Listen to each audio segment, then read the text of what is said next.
Zaidi ya miongo minne baada ya mapinduzi ya mwaka 1979 kuwaleta watawala wa Irani madarakani, sasa wanakabiliwa na wakati mbaya zaidi kuwahi kutokea. Mashambulizi ya pamoja ya anga ya Marekani na Israeli yamemuua kiongozi mkuu Ayatollah Ali Khamenei na makamanda wengine wakuu wa kijeshi pamoja na kuharibu miundombinu muhimu ya Irani. Marekani na Israeli zote zimeashiria kwamba zinataka mabadiliko ya utawala na kuwataka Wairani kuipindua serikali yao. Hata hivyo, wataalamu wanasema uongozi wa Irani kwa kukusudia umetengeneza utawala wenye nguvu wa kudumu na ambao hauwezi kupinduliwa kwa urahisi. Lakini nini kimewezesha udhibiti wake na ni utofauti gani na nchi zingine za Mashariki ya Kati?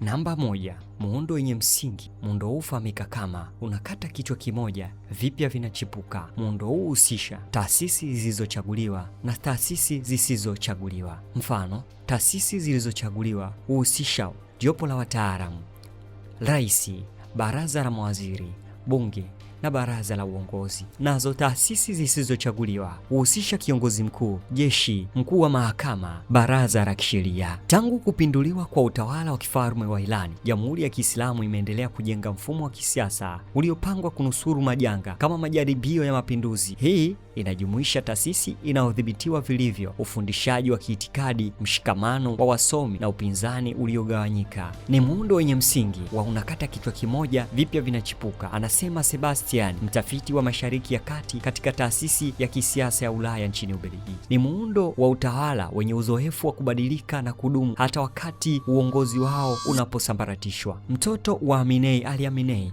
alichaguliwa kama mrithi wa kiti cha urais chini ya wiki mbili baada ya babake kuuawa katika shambulio la Februari 28 mwaka huu.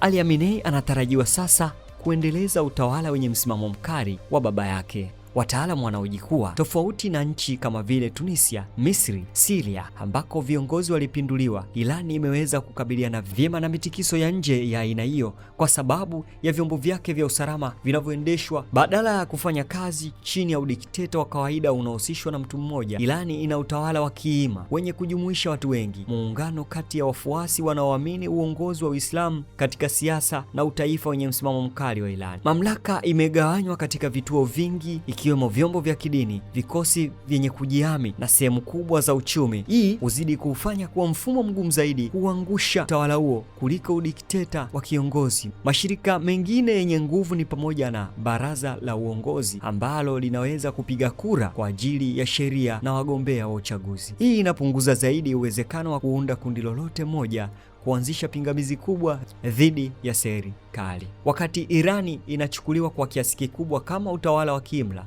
inatoa fursa kwa Wairani ya kupiga kura katika baadhi ya uchaguzi ikiwa ni pamoja na uteuzi wa rais. Hata hivyo, mchakato huo unadhibitiwa kwa ukaribu na wagombea wanachunguzwa na baraza la uongozi kwa vigezo ikiwa ni pamoja na kujitolea kwao kwa Jamhuri ya Kiislamu. Kikosi cha Islamic Revolutionary Guard Corps IRGC. Kikosi hiki kinafanya kazi pamoja na jeshi la kawaida na mara nyingi huchukuliwa kuwa ndio msingi wa utawala. Taasisi hiyo hutoa kanuni za msingi zinazodumisha mfumo wa kisiasa na kikosi hicho cha usalama huonekana chenye nguvu zaidi ya jukumu lake la kijeshi. Taasisi hii imekuwa na nguvu ya kisiasa na kiuchumi yenye maslahi makubwa ya kibiashara na ushawishi kupitia wanamgambo wa Basiji wa shirika la kujitolea. Muhimu zaidi, vikosi vya usalama vimebakia kuwa na umoja licha ya machafuko ya mara kwa mara. Naibu waziri wa ulinzi wa Irani, Reza Tayalin, hivi karibuni alisema katika mahojiano ya televisheni kwamba kila kamanda wa IRGC anamrithi aliyeteuliwa akiwa na safu tatu chini yake ili kuhakikisha mwendelezo. Kasila Alab, mkuu wa utafiti kuhusu jeshi la Irani wa shirika la United Against Nuclear Irani, anasema muundo wa Irani uliogatuliwa ulitokana na mafunzo kutokana na kuanguka kwa vikosi vya Iraq mwaka 2003 wakati wa uvamizi wa muungano unaoongozwa na Marekani. Hivyo ukiwa utatawala utasalia, anaamini jeshi litakuwa na jukumu muhimu zaidi. Mitandao ya ufadhili na mshikamano wa wasomi. Sehemu kubwa za uchumi wa Irani zinadhibitiwa na mashirika yaliyounganishwa na serikali kama vile Boindas, shirika la hisani ambalo limebadilika na kumiliki maelfu ya makampuni katika sekta mbalimbali za uchumi. Mitandao hii inasambaza kazi na kandarasi kwa maeneo ya bunge ambayo ni waaminifu kwa serikali. Himaya za biashara ya IRGC ikijumuisha muungano wa Tam Albania inamaanisha mfumo huu wa ufadhili wa biashara. Ingawa vikwazo vya magharibi vimeathiri uchumi mpana zaidi wa Irani, mitandao hii inasaidia kuwaweka wasomi wakuu na kulinda hisa zao katika kuendeleza mfumo huo. Wataalamu wanasema itikadi na mapinduzi yaliyoleta mabadiliko. Dini pia ina nafasi kubwa katika kuhifadhi mamlaka. Mapinduzi hayo yaliunda mtandao wa kudumu wa taasisi za kidini, kisiasa na kielimu ambazo zinaendelea kuunda mtazamo wa ulimwengu wa serikali. Muundo huu wa zamani sana wenye nguvu ya kweli wa kiitikadi, wa urasimu na kiutawala unafanya mfumo huu kuwa imara. Jambo jingine ni upinzani uliogawanyika. Kihistoria, upinzani wa Irani umesambaratika. Wanajumuisha wana mageuzi, wafalme na vikundi vya mrengo wa kushoto, vuguvugu la wanaoishi nje ya nchi kama vile Baraza la Kitaifa la Upinzani wa Irani na mashirika mbalimbali ya kikabila. Baada ya mapinduzi, mjadala kuhusu vyama vya siasa uliwekwa kando, anasema, kwa kiasi kikubwa kutokana na Irani kuingia katika vita ya Iraq mwaka 1980 ambavyo vilidumu kwa karibu miaka minne. Kwa miaka mingi kumekuwa na vuguvugu kubwa la kupinga utawala huo kama vile vuguvugu la kijani la mwaka 2009 na maandamano yaliyochochewa na kifo cha Mahasi Amini mwaka 2022. Lakini maandamano hayo yalikosa uongozi thabiti na yalikabiliwa na ukandamizaji mkubwa wa serikali. Hata hivyo, wimbi la hivi punde la maandamano ya mwaka huu 2026 na mwaka jana 2025 lilifuatia wito wa mwana wa marehemu Shah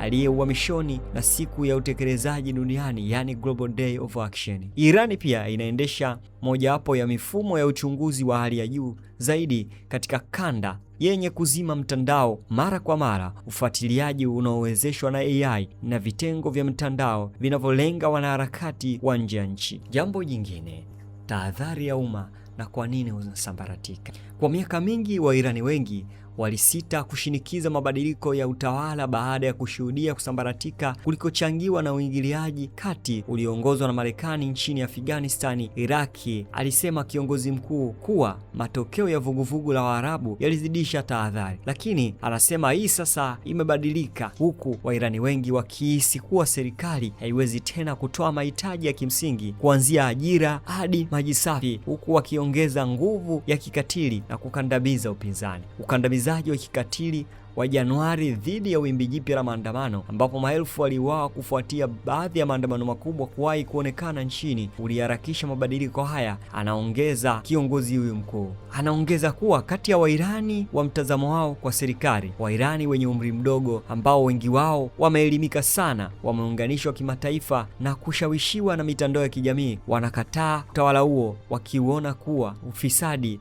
dhuluma na usio muhimu kwa matarajio yao. Anasema hata hivyo kila utawala hatimaye huanguka. Wachambuzi wanasema kuwa serikali za kidikteta huwa zinaanguka wakati wa hali tatu zinapotokea kwa wakati mmoja: uhamasishaji mkubwa wa watu, mgawanyo katika uongozi na kujiondoa kwa vikosi vya usalama. Wataalamu wanasema kwamba zamani Irani mara nyingi ilipokutana na hali ya kwanza, lakini sio hali nyingine, ilikutana na hali moja tu na sio hali nyingine mbili. Kiongozi huyu anasema anaamini mwisho wa Jamhuri ya Kiislamu ni jambo lisiloepukika, lakini sio hivi karibuni. Anasema kuwa kifo cha Khamenei kilikuwa pigo kubwa kwa utawala. Anasema hakutakuwa na mwingine kama yeye mbadala wake na hakutakuwa na mamlaka ambayo Khamenei alikuwa nayo. Lakini anasema kuanguka kwa Jamhuri ya Kiislamu ni jambo lisilowezekana kabisa. Iwapo itatokea kuchochewa na uingiliaji wa kijeshi wa kigeni, kinachofuata kinaweza kuwa kibaya zaidi. Anasema awali Trump aliliambia gazeti la New York Times kwamba hatua ya Marekani ya kumkamata rais wa zamani wa Venezuela Nicolas Maduro ingekuwa hatua mwafaka kwa Irani, lakini kiongozi Bosua anasema kinyume chake kinaweza kutokea kama huko Korea Kaskazini au Cuba kuimarika kwa msingi mgumu.